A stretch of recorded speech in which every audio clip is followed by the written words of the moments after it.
Well, hi, everybody, and welcome to another episode of 100 Yards of Football. I'm Harper LaBelle, along with our founder and co-host, Vincent Turner, and Logan Landers is our producer and engineer, and Logan's going to be putting some pictures together to give us a recap of the AFC NFC championship games. Guys, we know who the champions are. Some good football games, especially that Kansas City and Buffalo game, goes basically right down to the wire within the last 2 minutes of the ball game. But we know who our champion is. We know who's going to be in the Super Bowl. We know about that. And now they're going to take a week to get ready for it, do what they need to do. But we're also going to break this game down just a little bit and go over some of the finer details that express why Philadelphia and why Kansas City not only deserve to go, but basically got a little bit of a push, if you know what I mean. And we'll push or whatever you want to call it about that in just a little bit. But first, Vincent, let's go to you. Your thoughts, your perspective, the games itself, the pregame, postgame shows. Was there anything in particular that stands out to you other than just the football that made this a really great Sunday to watch football? I think we had two real great games this past week. I think they lived up to the hype. I think I'm going to start with over in the NFC. Of course, you got to give kudos, and I want to give kudos to the Washington Commanders and Dan Quinn for their season. A rookie quarterback that played very well. To me personally, it's the rookie of the year. To get his team that far to the championship game is just saying a lot. Then you're looking at the excitement surrounding the pregame. It's a rapper out of Philadelphia named Gilly That Kid, and he's been bringing the Eagles out. And he brought the Eagles out on this DMX song, a rapper, What You Want Me Now. And it was coming through the tunnel, and it was him and Brandon Graham, who's been out all year. They was doing that, and it was just excitement at another level. And I wasn't surprised. The Eagles had the better football team. There's no question about it. They built to get here. Harry Roseman, their GM, has done an excellent job. Kudos to the University of Georgia, Dog Nation, because Jalen Carter, the past 2 weeks, has probably been the best D lineman that's played in these playoffs in a long time, a.k.a. Aaron Donald. Now over to the AFC. I'm not going to get long-winded, but what a football game. Feel sorry for Josh Allen and the Buffalo Bills, man. And that call, I'm not trying to be a conspiracy theorist, but that 4th and 1, that was a first down. And if Buffalo makes that first down, they're going to score. They up 2 scores, and they probably win that football game. But you got to give credit to the Chiefs. They're going for a three-peat, the first time in NFL history. A lot of people are saying if they win this Super Bowl, we can consider them the greatest team ever, dynasty. And when you look at it, it's only been one team that we can even talk about, and it's the mid-'90s, the Dallas Cowboys, who won 3 out of 4. So, enjoyed the football last week. Now let's bring the big ball game on down there in the Big Easy, New Orleans. Back to you, Mr. Harper. There's some folks in Pittsburgh that going, we won 4 in 6 years, and we didn't lose.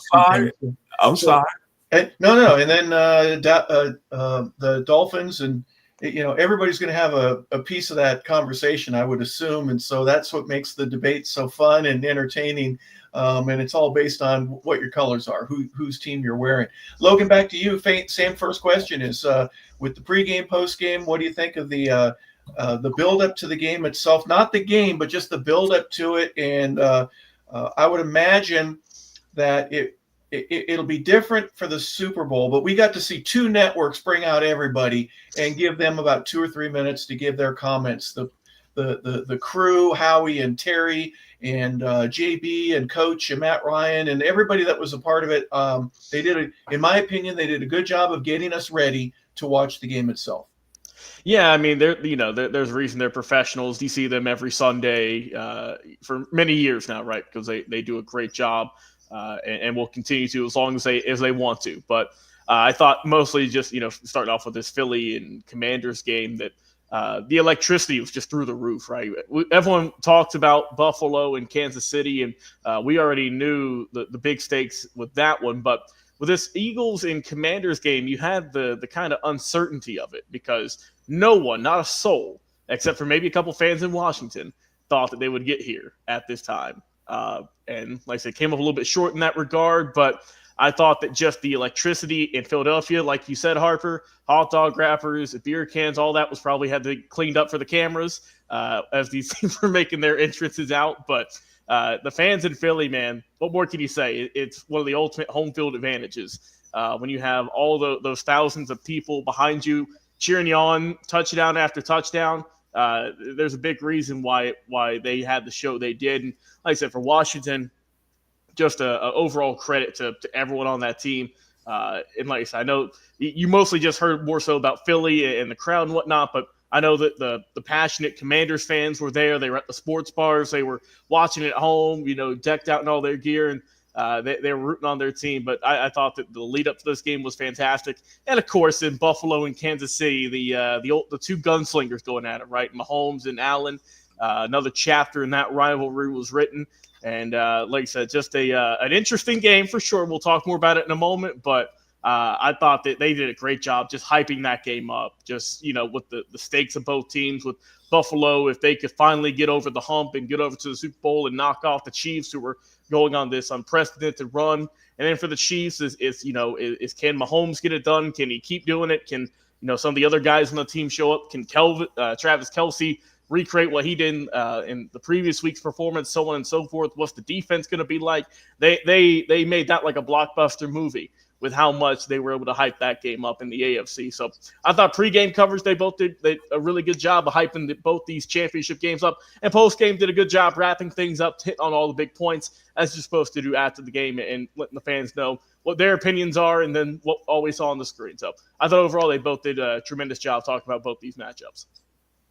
One of the things I thought was interesting, and you brought up the Philly fans, and I've said for years, and I played there, so I saw it firsthand. Okay, I'm not doing this to criticize. I'm just saying anyone that watches knows that once they're done eating the hot dog, the wrapper is going to be folded up. It's going to hit somebody in the back of the head that's wearing a wrong color jersey. And if you happen to brave the elements and the Philly fans and go wearing your team's jersey, good luck to you, is basically the way the Philly fans are. It's interesting, though, however, there were a lot, in my opinion, of white and red or scarlet jerseys that were in the stands there. We were scattered all throughout just a little bit. So I'm sure there was an extra order of hot dogs that was being made, and maybe empty beer cans that found their ways instead of in the trash can, hitting one of the opposing, especially after they scored. But real quick, years and years ago, I was working at a restaurant out in California, and Marty McSorley, who was a defenseman for the LA Kings, and Marty played in the NHL for 15 years.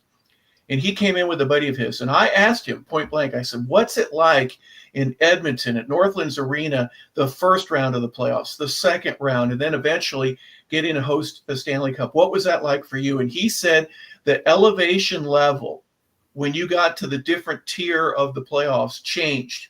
The fans, they realized it was more important. They got louder. They were more supportive. Didn't hear a lot of boos in Philadelphia. Normally they'll boo if you punt. So they were exceptionally on their good behavior there, but realizing the importance. And early on, Vincent, this is what captured my attention. The fans were into it. I get it. They were singing Fly, Eagles, Fly and doing the spell out and all the great things. But at the beginning of the game, it felt a little bit to me like the NCAA championship. Real long drive, going for it on fourth down by the Commanders. But they didn't get a touchdown. They settled for a field goal. 8 minutes in the drive, whatever the time of possession was. And then one play later, Saquon says, I'm in the house. You better watch out for me. And the Commanders are behind 7-3. And they trailed the whole rest of the game. So the fans were into it, of course. But the game itself, get into that a little bit, if you don't mind. Vincent, I'll start with you. Washington got smacked in the face pretty much from the very beginning. You're not going to score on us today, and we're going to do everything we can to stop you and make this a very, very long day. You score 55 points on anybody, it's a long day, especially for the Commander defense. Well, going into the game, if you remember this, is that everyone was talking about Jaden Daniels and how great a chance the Commanders had. And you mentioned a good point, Hop. The first drive, they were moving the football, and Jaden Daniels was making plays. But think about this. Regardless of what Saquon did, he did come back and bust that big run for a touchdown. What would have happened if the Commanders would have put that in the end zone? You got a 7-7 game instead of a 7-3 game. And then I think the Philly fans, in their own kind of nice little way, had to give the Washington Commanders a little respect because they went in the previous week and they upset the big dogs, the Detroit Lions, that was a heavy favorite. And that had to really sticking back in everybody's mind, even my mind, watching the football game, that these Commanders, remember this, and I've been hearing this cliche, and I hear some people now saying it on certain shows, Washington is playing with house money. Everything, the pressure, everything was on the Eagles. So my thing is when the Eagles defense held the Commanders to 3 points, to me, that was kind of a little change in the game there. And then Saquon came out, Barkley busted that 60-yarder for a touchdown, and really that kind of really put the Eagles out there out front, and it really got the crowd into it. And basically, that was the football game to me because the momentum shift went to another level for the Eagles. Back to you, Hawk. Yeah, real difficult for Washington to get first downs. They went for it on fourth a couple of times. And Logan, when it seemed to me like the offense was going to struggle all day, they did get some points. Don't get me wrong. I'm not criticizing them for not being able to get the ball across the goal, but they were playing from behind, pretty much from the second possession to the rest of the game. Yeah, like you said, it's just the tone that Philadelphia set, right? It was, you had that very long, very reminiscent of the NCAA championship. You had that to start the game off, but then, then, like I say, you stuffed them there. In a sense, you didn't let them score, get into the end zone. But then Philadelphia, they set the tone with that 60-yard run from Saquon, which just kind of blew the roof off the place already on the first drive for Philly. So that was a really good lead in there. And then I thought that the rest of the game, they just kept they didn't let their foot off the gas, right? They very easily could have, gotten out to, let's just say, like a 42-23 lead and said, all right, we'll pack it up. We'll get ready for the Super Bowl. But they just kept going. They kept scoring points. And I think that was a tone setter for Coach Sirianni and everyone over there in Philadelphia, saying, look, we're going to win this game. We're going to win it with as many points as we can. It don't matter if we got a minute left on the clock. It don't matter if we have a whole quarter left. We're going to play a hard-nosed football. We're going to run the ball down your throats. That's exactly what they did, guys. Almost 230 yards on the ground and 7 rushing touchdowns. I had to make sure we were in the right year. I thought that overall that everyone coming into this game talked about how good Jaden Daniels was, and I thought he had a fine performance. It wasn't, obviously it wasn't enough to get 55 points on the board, but I walked away from this game saying, man, where's the love for Jalen Hurts? Because he had a phenomenal performance, in my opinion. 20 of 28, 246, had 1 touchdown throwing, but he had 3 on the ground. So I thought that he was a really good game manager in a sense. Like I said, he's played in big games before. I thought that he made the right passes. You didn't see him. He got sacked twice, but he didn't throw any interceptions. He looked clean there, and he kept this team in it. They didn't need to throw the ball a whole lot. Obviously, the running game was doing the heavy load, but I thought that by mixing it up by throwing a couple pass plays in there to go along with that dominant rushing attack, that as great as the Commanders' defense was this whole season, they just didn't have an answer for it. And to flip the script on Philadelphia, talking about their defense, they shut down the running game of Washington. When Jaden Daniels is your top rusher, normally you don't really want that, but he only had 48 yards. So they negated Brian Robinson, who only had 11 carries for 36 yards, held him to a 3.3 average. Austin Eckler was pretty much a non-factor, 8 carries for 15. So I thought that the overall Philadelphia was clicking on both sides of the football. You only gave up 23 points in a championship game, so obviously you're doing something right there. And their offense, what more can you say? Everyone was making big plays, whether it was Hurts, whether it was Saquon, but I thought that, to me, maybe the biggest takeaway from this game in Philadelphia, the thing that I was most impressed with, was the receiving core. Everyone showed up. A.J. Brown, we talked about him last week. Where was he at? He showed up. He had the team in 6 catches, 96 yards. Dallas Goedert, he did a great job as well at the tight end position. Devontae Smith had a great catch as well. So they were just firing great on all cylinders, I thought, Philly. And like I said, home crowd behind them, it just felt like they couldn't lose. And like I said, tip my hat to Washington. They had a great year. But unfortunately, they just kind of ran to a juggernaut, it felt like. Well, all throughout the playoffs, Vincent, I've watched Philadelphia's offense control the clock, control the line of scrimmage, and get the ball in the end zone. They had 2 touchdowns in the first quarter, 1 in the second, couple field goals. They get 1 in the third and 3 in the fourth. I mean, you can't stop them. Or at least Washington was unable to slow them down enough. And it created an offensive situation for what I thought the Commanders put them out of their position. They had to play from behind instead of controlling the ball like they wanted to do. The third best running team in the league ends up not being able to run. They got under 100 yards, and they were forced to pass. 48 attempts there from Jaden Daniels. So obviously they had to play from behind. But the respect to me is due to, obviously, offense, defense, and special teams. Philadelphia has been dominating. I'm going to say this, and I'm going to keep it real simple today here on 100 Yards of Football.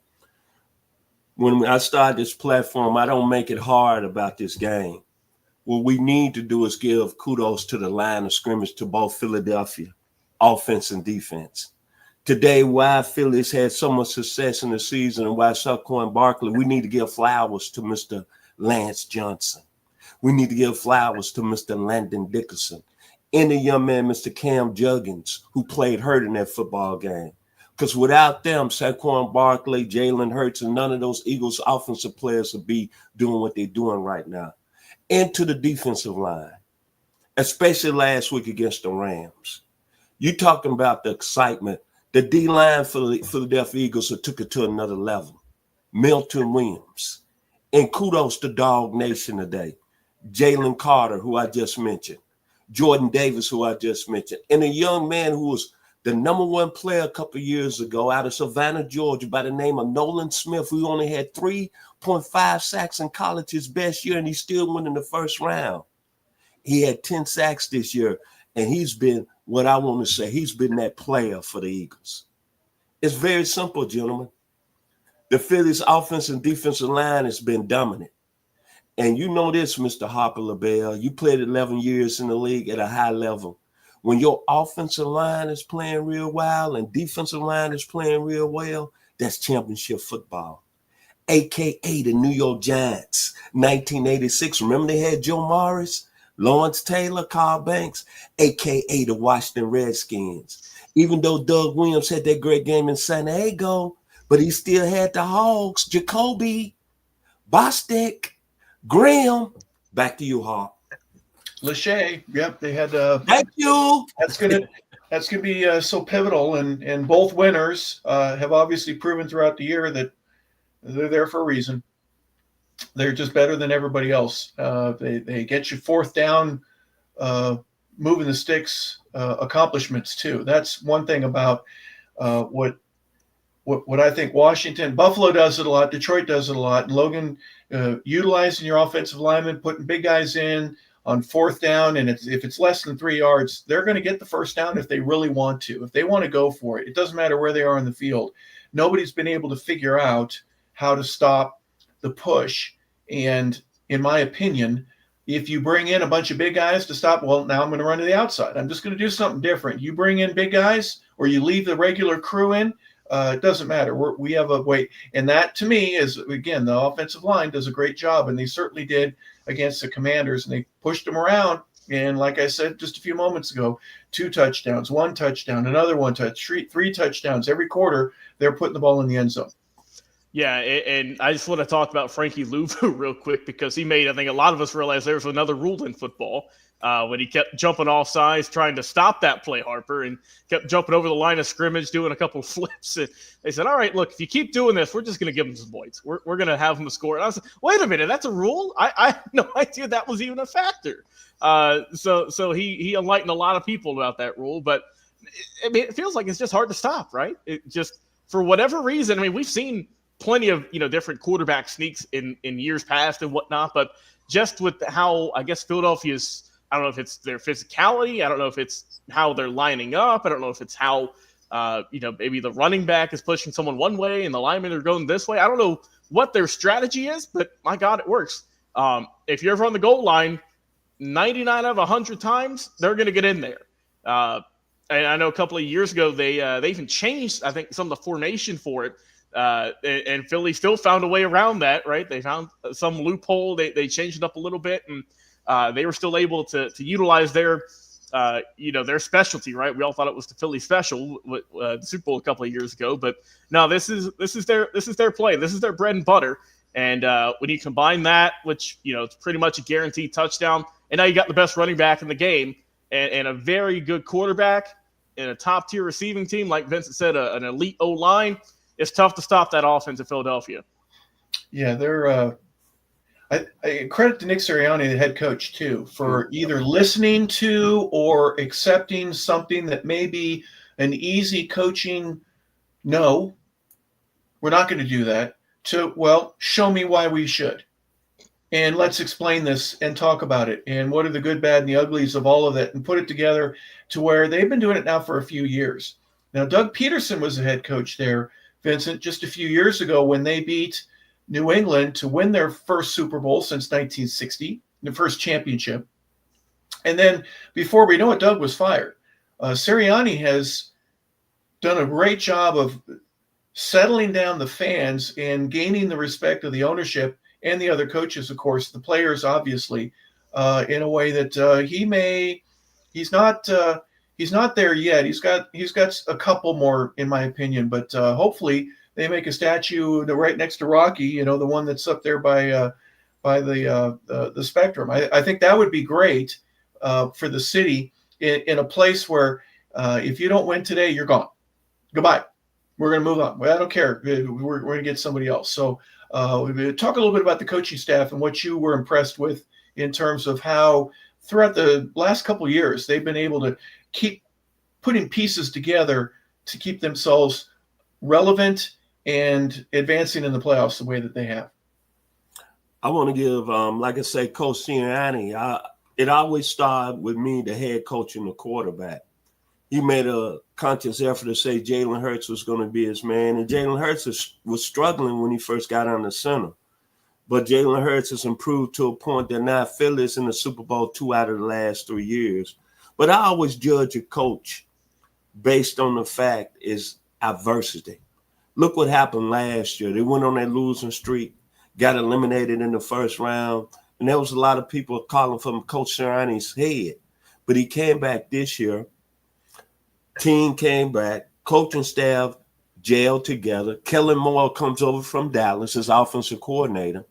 They get Saquon Barkley, who's played a big part in it, don't get me wrong, but they became like an old school type of football team, as you mentioned, Hart.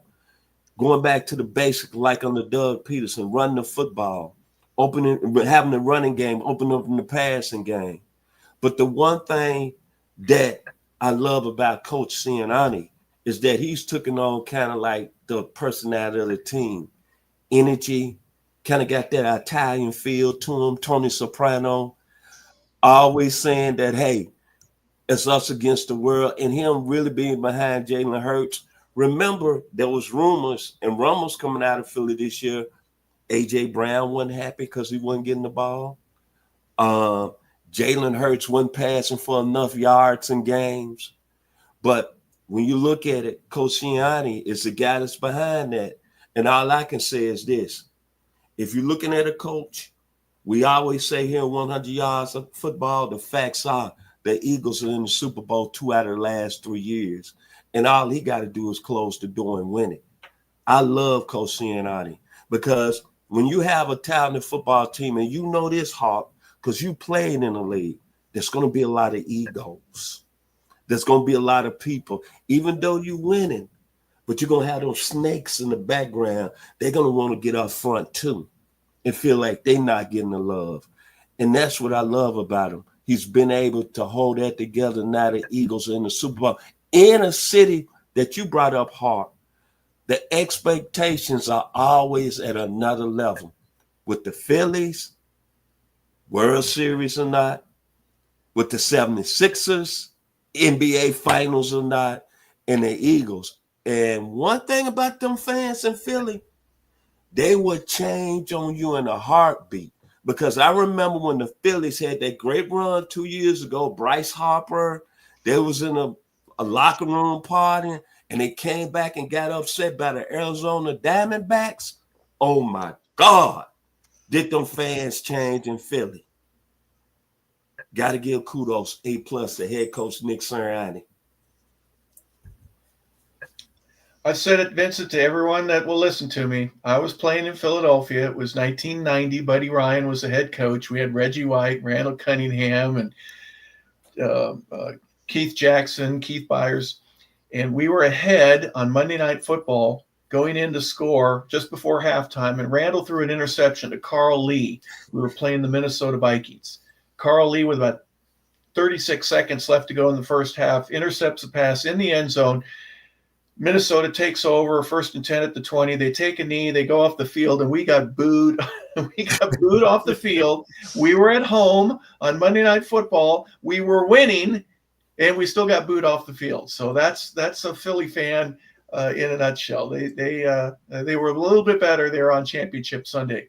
Logan, Nick Sirianni, give some kudos to Dan Quinn on getting you there.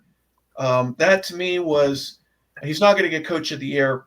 There's a long way to go. There's a good group of guys that will be finalists for it. That'll be a little bit more deserving. But what a turnaround. I don't think they're playing with house money. I get it, but they've got money to spare. They've got a young team, and they've got one of the best quarterbacks that you could possibly imagine as a rookie, who's certainly proven himself. What do you have to look forward to if you're a Washington Commander fan? Yeah, if I'm a Commanders fan right now, I'm my thing coming into the season, Harp. If I was a Washington fan, if I had to put myself in those shoes, I would have said, look, if we were around 500, I'd be okay, right? Drafted number 2 overall, rookie quarterback. You didn't know what to expect, new head coach, so on and so forth. Far exceeded expectations. Have a good crew, right? Good mix of veterans as well as young guys. And like you said, they're going to hopefully do another great job in the draft this year. And the big thing, too, with Washington now is you might see some big-name free agents go there. Because they say, oh, we got this young star of a quarterback here, probably going to win Rookie of the Year. We have a great defense as well, good mix of veterans, some young guys as well who are starting to shine. I want to go over and get a piece of that. So if I'm Washington, I think that you just got to build on what you have, right? Brian Robinson Jr., I think he's a good back. They might look for another option there. Maybe Austin Eckler might be on the way out. Maybe they might want to add someone else in, draft someone. You can never have too much receiving depth, so you can always look that regard. Get some help on defense too is never a bad idea. But I mean, this is a really good team, honestly. On paper, not a lot of people thought that they'd go this far, but hey, whenever you got great coaching, whenever you got the fans believing in you, and whenever you believe in yourself, it kind of shows what you can do. So I think that Washington might be some big players this offseason. You might see some guys who we never would have thought would go there look good in that uniform next season. We'll see, though. Well, according to Spot Track, which is an online site that has all professional sports cap space availability in their financial summary, $90 million is what they've got to play with right now, third best in the entire NFL. So the Commanders have room to bring in a couple of those important pieces. An edge rusher if they don't get one in the draft, an extra offensive lineman, and who knows if they don't get somebody who's talented that can either run or receive and bring in a couple of big names there. They've got the room to do it, or to pay their guys a little bit better to see what we have. But that's just one simple thing that they've got going in their favor. Even though they lost the game, I think they can and they got pretty much wiped out. They can hold their head high. I don't think there are any Commander fans that are upset with them or throwing hot dog wrappers at them. All right, for Philadelphia, Vincent, going forward, they get a week off. They've got to get their ticket situation put together. They've got to make sure that, folks and family and everybody that needs to be moved into New Orleans for the game gets done. There's a bunch of other things. There's commercials now that people want to do, and everybody wants a piece of their time for interviews and all that kind of stuff.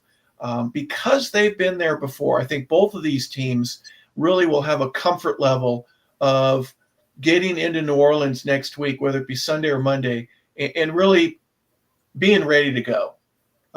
With the exception of a couple of rookies and maybe a coach or two that is new to the team or the system, and Saquon Barkley will be new to this. But just about everybody else will have some experience and be able to just relax a little bit, wait for their time, and then get themselves ready. I think that assisted them in this championship game for both teams. Actually, I'm going to throw Buffalo in the mix too. They've been around it enough to where it's just a matter of just playing the game. Am I wrong? No, you're totally correct. I think when you look at Philly from a standpoint, don't change anything. Keep the game plan very simple. And I always say this: if it's not broke, keep it as the same even keel. Your ability going into that game, you've been able to run the football. Your ability in that game is that you've been able to play very good on the D-line. I saw something that Jalen Carter said during the post game. He said, from a person that was in the locker room, asked him in the Phillies locker room, they were celebrating. He said, man, how does it feel to be an NFC champion? And Jalen Carter said this, man, I haven't finished anything. It's about this ring. It's about the Super Bowl. It's about me being ready to play in 2 weeks. He told this guy that in the locker room. So when I'm looking at, don't work anything, as you said, work out arrangements for your family, all the players. But Philadelphia's going to be ready to play. And I went on a certain website, tourist website in New Orleans, and they're expecting over 150,000 fans on Bourbon Street. But this is the caveat. They're saying about 80,000 Philly fans are going to be there, and they're going to be trying to get tickets to the game. Now, anybody that's been to New Orleans, which I have, I know you have, Hart. I'm assuming you've been there, Logan. Can you imagine 80,000 Eagle fans on Bourbon Street? Help me out, Hart. Can you imagine 80,000? Look at it. Look at that right there. Mm-hmm. It's going to be electric. But if I'm Philadelphia, you've been there before, you know this team, you played them 2 years ago in the Super Bowl, there's nothing else to do. It's my best against your best. Back to you, Hawk. Yeah, I'm not wearing my best shoes. If I'm walking down Bourbon Street, I'm not going to do it. Something down on that pavement that I may not want to step in, and that's just what it is. Well, Logan, let's look a little bit at the AFC side. I thought, and I know you did as well, I thought Buffalo, with my heart, I'm going, come on now, it's your time. This is 2, 3. This is your 4th chance, okay? You only get 3 strikes and you're out. You're getting another opportunity to go against these big old bad Chiefs. And it started a little slow for them. They were trailing by 5 at halftime. But, boy, what a game. It went right down to the edge.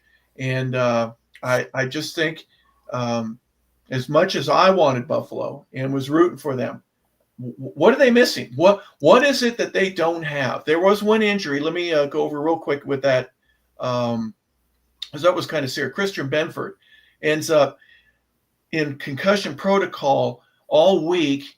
They cleared him to play in the game, and it didn't look to me like it was a very vicious hit, but he got dinged up, and next thing you know, he doesn't know where he is. And I feel so badly for Christian as a player. I know I've been in that position, and I know some others have as well. You're helpless, man. You just, it didn't take much, but you got hit right in the head, and your brain is letting you know the things aren't right. I can't do this. And they replace him, and my goodness, did Kansas City take advantage of, really, it was almost 11 against 10, in my opinion. But give me your first impressions about the game itself and what transpired. And let's be candid. How good is Kansas City? I mean, when I look at this, when I saw this game, I picked Buffalo to win. I thought that this was finally going to be the year, like a lot of people did, right? And we thought Josh Allen and company could pull out the win finally and head back to the Super Bowl and maybe rewrite some history and take home a championship. But that's not the case. That's not happening. We've talked about it for years now, but I think we can fully plant the flag in it and say, obviously, Patrick Mahomes, not just best quarterback in the AFC, but probably in the whole NFL, bar none. Everyone's talked about Josh Allen. Everyone's talked about Lamar Jackson and the AFC side of things, and there's no doubt it seems like one of them is going to win the MVP. But there's only one man on the screen who's going to the Super Bowl for the 3rd year in a row, who's got Super Bowl MVPs, who might get another one, and that's Patrick Mahomes. I think I saw a stat where he's been in the league, I believe, 7 seasons now, and he's been to either the AFC Championship or the Super Bowl in all 7 years, which I just still can't wrap my head around. It just shows how great of a talent he is. But taking a deep dive of this game, and I know we'll talk about the whole fourth down situation, the referees, so on and so forth. We'll bring that up in a little bit, but just face value, Kansas City, they had a really good approach of a good running attack. Kareem Hunt, I think, is kind of an underdog. You don't hear a whole lot about the contributions he has. He's just consistent, right? He'll go in there, he'll get you a couple of yards. He doesn't have that big play ability. We haven't seen it yet, but he's just a workhorse, right? Mahomes lowered the shoulder a little bit, got in the end zone a couple times on the run, which is a factor you don't really hear much out of him. But I thought that Patrick had a solid performance, right? 18 of 26. Didn't have to throw the ball a whole lot. Just kind of had the game come to him. They ran the ball 35 times, and that really helped out too. But I thought, the receiving core, we talked about Travis Kelce, right? Can he kind of duplicate what they did in the divisional round and have that big performance? 2 catches, 19 yards, and didn't get a touchdown. He kind of wasn't there in a sense, but I'll tell you what, though, and everyone said, Vincent, we were on the show live when it happened, when they drafted that man out of Texas, Xavier Worthy. And they said, oh gosh, he's going to Kansas City. What are they going to do now? What more can they do? And, we saw just how good he was, right? He had led the team in catches with 6, top receiver as well, 85 yards and a nice touchdown as well. So that just proves the development for this team, right? Andy Reid and all the tremendous coordinators over there that are just they know how to make a football team. they do a good job. And a name that I haven't heard of in a while, right? A lot of people might have forgot he's even on the roster, and Juju Smith-Schuster. 2 catches for 60 yards.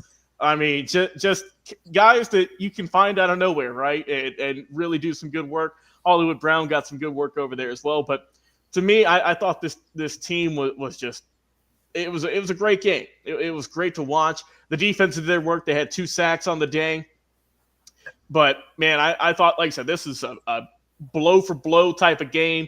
I'll hit you with an uppercut. You hit me back with one. But Kansas City just a little bit better. I don't know if it's the Taylor Swift they got pumping through the stadium speakers or what it may be. But man, they're doing it one more time, heading back to the Super Bowl for the 3rd straight year. And kudos to Andy Reid, right? A guy who left Philadelphia. A lot of people said, "Oh, he can't win the big one. He can't get there." Boy, he's sitting on top of a throne right now. I'll tell you that what. And he's looking good and hoping to lead his team to make some history and win another championship. But Kansas City, great job. And man, as a Raider fan, it breaks my heart. I can't lie. Yeah. There's certain portions of Raider fans that have been bitter and upset. Not to the point where you're throwing hot dog wrappers at the back of other people, but pretty dang close. Maybe a punch in the head. Vincent, everything Logan said, he nails it. So let's look at it from the Buffalo perspective. Josh Allen had a good but not a great day, 22 of 34, 2 touchdowns, no interceptions. He runs the ball well. The running game, 147 yards, 227 in the air. Defense played well. You hold a team to 32 points, but it wasn't enough, was it? And Sean McDermott afterwards, it was amazing. He just, told my guys that, they have nothing to hang their head about and that I love them. And that's it. You're there for the 4th time and you can't beat them. It just has to be so frustrating to have to reload and try it again all over again next year. I don't think Buffalo could have did anything differently. I think they played a championship level. They got down 21-10, and then they showed me the grit of being champions. Josh Allen just seemed like he took his game to another level. They had chances in that football game. Offensively, I thought they played real well. James Cook is really elevated coming out of the University of Georgia as a 5th-round pick. Mark Hollins made plays in the passing game, a former Falcon. So it wasn't nothing different that the Bills done. It was just one of those games. Again, it came down to some certain plays in that football game, and certain plays had to be made. And you playing against a team, man, that one thing about the Kansas City Chiefs, see, that's greatness. When you got a player like Patrick Mahomes, they treat every play like it's a championship play. That's what we're not looking here. Everybody want to say, well, it's the calls, it's this and that. But Andy Reid and the coaching staff, along with Mr. Steve Spagnuolo, the Chiefs treat every play championship. And getting back to Buffalo, it's nothing else you can do because any other team you'd have won that football game. It brings me back when Dan Marino first got in the league. His second year, he went to the Super Bowl, but they just couldn't get past them guys out on the Bay, the San Francisco 49ers.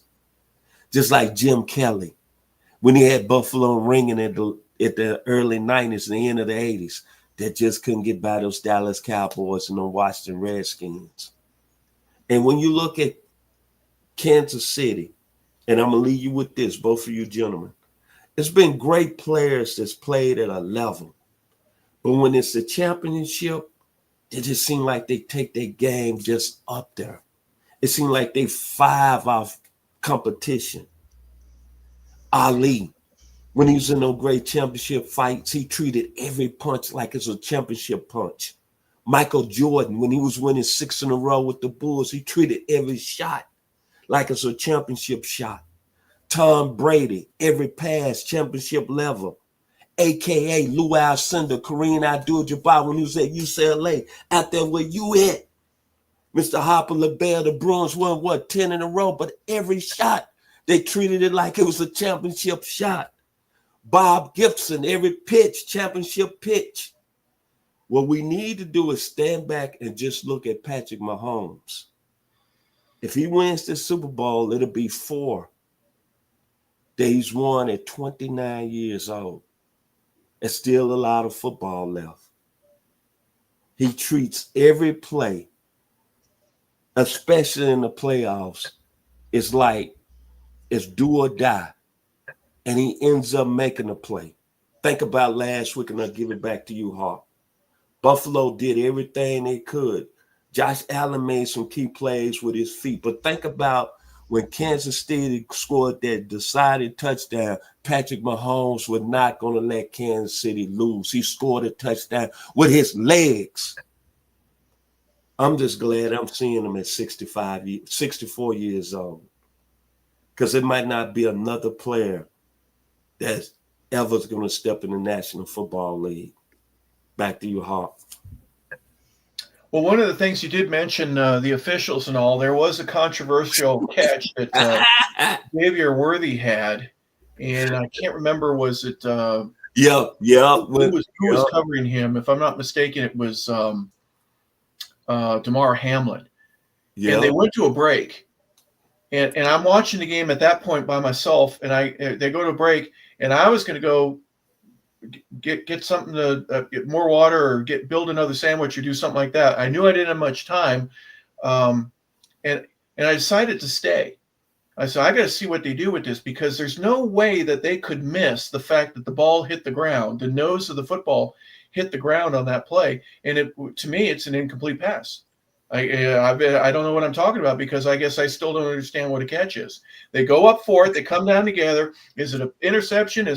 But the ball hit the ground while they were both holding it, and one of the guys only had it with one hand. It doesn't matter. The ball hit the ground. He didn't get underneath it. And so, people have been saying now for quite a while that because of Taylor Swift and whatever, that the officials are doing everything they can to rig the games. I'm not saying they're rigging the games, but there's no way you go to a commercial break and then come back after all that time, 3 minutes, and you come back with the decision that it's still a catch, first down. You got to be kidding me. So that's one of the things. If I'm in the Buffalo Mafia, and I'm not, but if I were, I'd be going, someone's got to pay the price for this, because we can't cut a break. There were some close calls. I mean, very, very, very close, where Josh Allen goes for it on 4th down, and just one thing after another. Buffalo struggled. All right, who's going to go first? Vincent, you want to go first? Am I the only one that noticed that? No, I would say before we started the show today, I said the 4th and inches call. To me, clearly, that was a first down. I couldn't understand how the far official on the other side of the field, he running toward the play, calling the first down when you had the guy. I mean, not calling it a first down. Excuse me. When you had the guy that was right there, the official on the play, signal first down. And I kept going back over it. The co-founder, Mr. Ronnie Keebler, called me and he said after the game, I want you to watch that play over and over again. And I had to agree with him. To me, that was the play of the game because if Buffalo gets a first down, they up one score, they take it down, let's say they score a touchdown, technically they win in the football game. And that was huge. That changed the really complex of the game. And while I'm looking here right now and I'm on the screen with y'all today, I keep seeing in my mind the far official. He's running from Buffalo's side of the field. He's signaling first down with a guy. The other official's right on top of the play. Screaming, the official running from the field is saying no first down, with the official right there on top of the play signaling first down. And then with Josh Allen, the first surge, don't we supposed to say the play is dead after the first surge? It's obviously a first down. So to me, that's a play. If I'm the Bills Mafia, I can't live with. I just can't. And I hear all the conspiracy theories, Taylor Swift, this and that. But when it's all said and done, that's the play. If I'm a Buffalo Bills fan, I cannot live with in the offseason. Because clearly that was a first down. And even the announcer said it was a first down. Back to you, gentlemen. Back to you, Mr. Hart. Yeah, it's one of many. And the guy that was on the Kansas City side who said he was short, and I'm sure there's 20 or 30,000 people that are all going, he's short, he didn't make it, all in his ear right behind him.